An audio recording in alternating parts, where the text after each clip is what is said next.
Olá a todos, este é o canal Geopoliticando e hoje nós vamos analisar um artigo russo que trata da economia americana. É bastante interessante justamente pelo fato de ele ser russo, porque ele não vai dourar a pílula, né, como faria uma mídia do Ocidente aqui, né, tratando da dívida americana que está para atingir mais uma vez o teto e caso esse teto não seja rompido, há a ameaça de inadimplência dos Estados Unidos. A secretária do Tesouro, Janet Yellen, disse que nós, em um mês, veremos os Estados Unidos mais uma vez então atingir esse teto.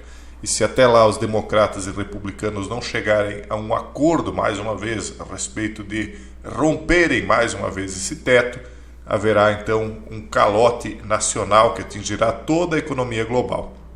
Como é que um país acaba devendo tanto? Ele vai emitindo títulos da dívida, né?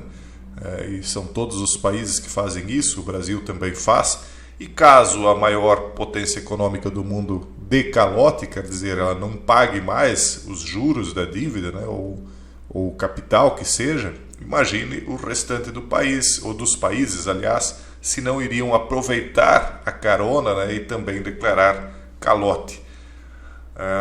Então, Joe Biden vai se reunir agora com os congressistas, tanto da oposição quanto da situação, dia 9 de maio, para uma reunião tratando desse assunto. E essa secretária então mandou ao presidente da Câmara, Kevin McCarthy, uma carta afirmando que faltava apenas um mês para o teto da dívida ser atingido mais uma vez. Ela indicou que o dinheiro e as medidas de emergência provavelmente não se esgotariam no início de junho. No entanto, depois de revisar as recentes receitas fiscais federais, ela chegou à conclusão de que, a menos que o Congresso aumente ou suspenda o limite da dívida pública antes disso, eles não serão capazes de continuar cumprindo todas as obrigações do governo até o início de junho e possivelmente até 1º de junho. Então está bem perto, é menos de um mês agora para nós que estamos aqui nesse vídeo, né? Então eles têm muito pouco tempo para tratar a respeito dessa questão de novo. E mais uma vez, podem ter certeza, mais uma vez eles vão passar o teto da dívida. Já houve momentos em que eles ficaram discutindo além do prazo em que a dívida tinha de ser aumentada, e aí o governo começou a simplesmente fechar várias agências porque não tinha dinheiro para pagar funcionários. Foi isso que aconteceu. Então ele não quis dar o calote e começou a não prestar mais os serviços. Depois a dívida acabou sendo estourada de novo, né, e aí eles voltaram ao normal. Então, outro democrata da Câmara dos Deputados, Brandon Boyle, disse na segunda que a situação deveria ser um alerta para o líder republicano, né, que é o presidente do Congresso. O parlamento acrescentou que a maior ameaça à economia do país e ao bem-estar das famílias americanas é representada pelo palestrante McCarthy e seus aliados do Make America Great Again. Os republicanos, por sua vez, não concordam com as acusações, argumentando que não são eles os culpados, mas sim os democratas e o próprio mandatário, Joe. Então, coloca a culpa no outro, mas a verdade é que presidente após presidente foi endividando o país. E nós temos sempre de acompanhar o que está acontecendo nos Estados Unidos, porque o que acontece lá refletirá aqui. Eles vão ter de impor um novo teto, um novo limite para a dívida, com certeza. Então a questão do aumento do teto da dívida nacional tornou-se um dos pontos centrais da conversa de Kevin McCarthy com representantes da direita do partido no início de janeiro. Eles pressionaram por um acordo com Joe, que incluiria cortes orçamentários em troca de concordar em aumentar o limite da dívida. Apenas no caso de garantias de McCarthy, os conservadores de direita estavam dispostos a apoiá-lo na votação para o cargo de presidente da Câmara dos Representantes. Sem os votos deles, ele não teria conseguido o cargo. Ou seja, o presidente atual do Congresso norte-americano só chegou ao cargo de presidente do Congresso porque ele prometeu que quando chegasse esse momento, porque eles sabiam que a dívida atingiria o teto de novo, ele prometeu que quando chegasse esse momento do teto da dívida ser mais uma vez discutido, ele só poderia ser aumentado caso o governo concordasse em cortar gastos do orçamento. Porque vocês sabem, né, os governantes eles têm a ideia de que eles podem continuar gastando e aumentando a dívida e isso vai indefinidamente. E aí, então, há essa proposta, vamos ver se eles vão conseguir fazer com que o Joe corte as despesas, né? Os conservadores ainda não chegaram a acordo sobre os detalhes do projeto de lei por um longo tempo. Isso, entre outras coisas, deu a Joe o motivo para recusar as negociações com o porta-voz. O presidente argumentou que simplesmente não havia nada para discutir, né? Então, até 26 de abril, a Câmara votou a favor do projeto de lei republicano que permite um teto de 1,5 trilhão de dólares para a dívida nacional dos Estados Unidos. Pelos cálculos dos conservadores, esses recursos serão suficientes até final de março de 2024, quando os legisladores devem se reunir novamente para discutir o mesmo tema de novo. Assim, os republicanos pretendem travar batalhas extremamente difíceis com o mandatário Joe em pleno ano eleitoral. Então, eles não querem dar liberdade para que ele gaste até 2025 e lá em 2025 se discuta novamente o teto da dívida. Não, eles querem que isso seja realmente alargado ainda esse ano, mas que vá até, no máximo, março de 2024. Fora isso, não. Por quê? Porque em 2024 eles vão para a disputa mais uma vez pelo cargo aí de mandatário máximo do país.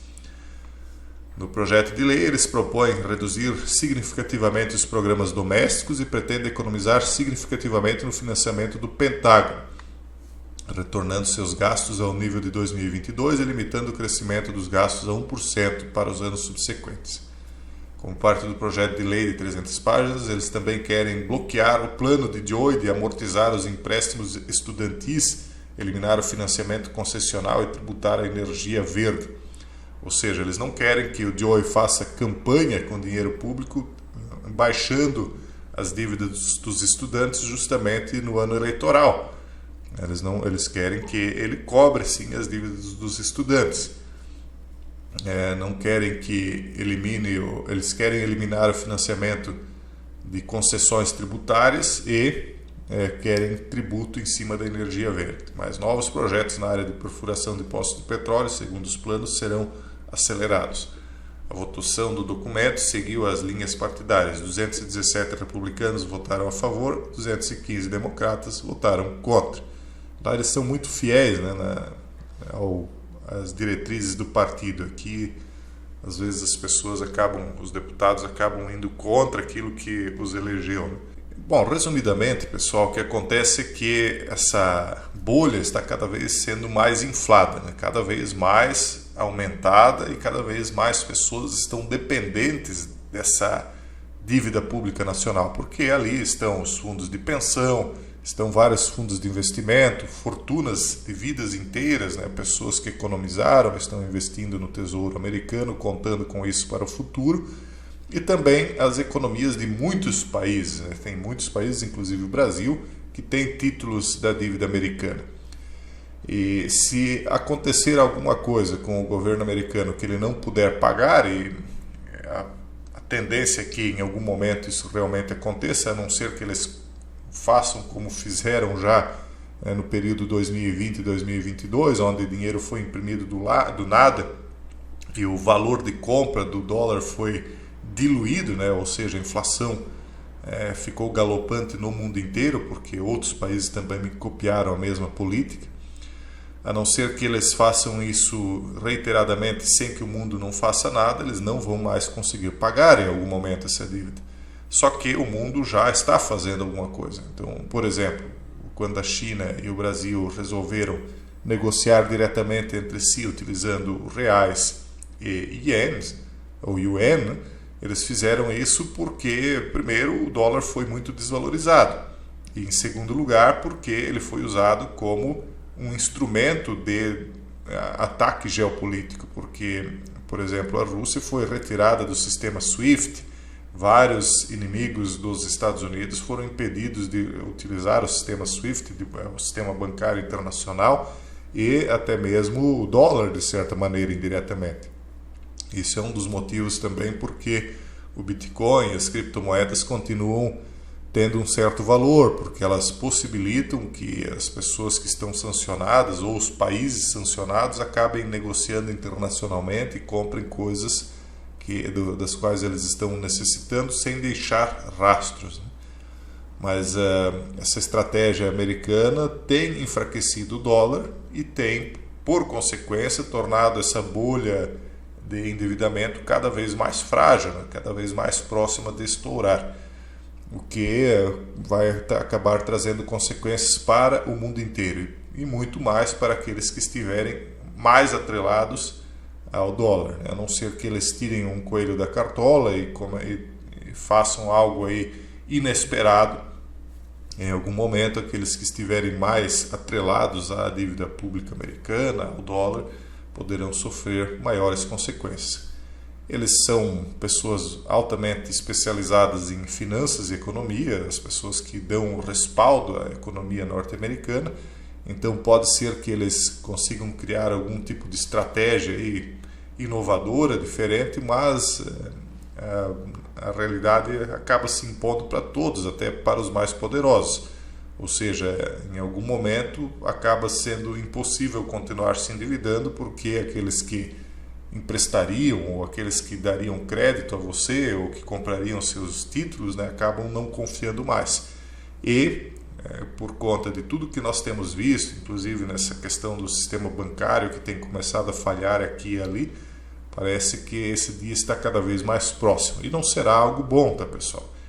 Até mesmo para aqueles que torcem aí contra o que eles chamam de o império, até esses serão afetados. O que nós estamos vendo é que tudo isso está empurrando o mundo para a digitalização do dinheiro, e a digitalização do dinheiro, é óbvio, vai acabar trazendo uma perda de liberdades muito grande, né? Porque hoje as pessoas têm um pouquinho de liberdade ainda, porque tem a capacidade de sacar o dinheiro e guardar ele em papel moeda em casa, o que também não é lá grande vantagem, porque desvaloriza, né? A inflação ela é sempre muitas vezes maior do que os índices acabam nos mostrando. A gente vê na prática que os índices mascaram a verdadeira inflação, sem falar toda a maneira que é utilizada para corroer o dinheiro, como através de tributos e imprimir, quando se imprime dinheiro. Enfim, existe uma série de maneiras aí de tornar o dinheiro cada vez menos valioso, né? Então o tempo que as pessoas utilizaram para ganhar aquele dinheiro acaba se diluindo, sendo jogado fora. Mas ao final das contas, aquilo que nós discutimos inicialmente aqui, que é a dívida americana, está aí mais uma vez sendo apresentada como um problema, como uma ameaça de inadimplência por ter atingido o seu teto. Nós vamos continuar acompanhando isso aqui, continuar atualizando vocês, e se tiver novidade nós voltamos aqui no tema. Por enquanto é isso, um forte abraço a todos e até o próximo vídeo, se Deus quiser.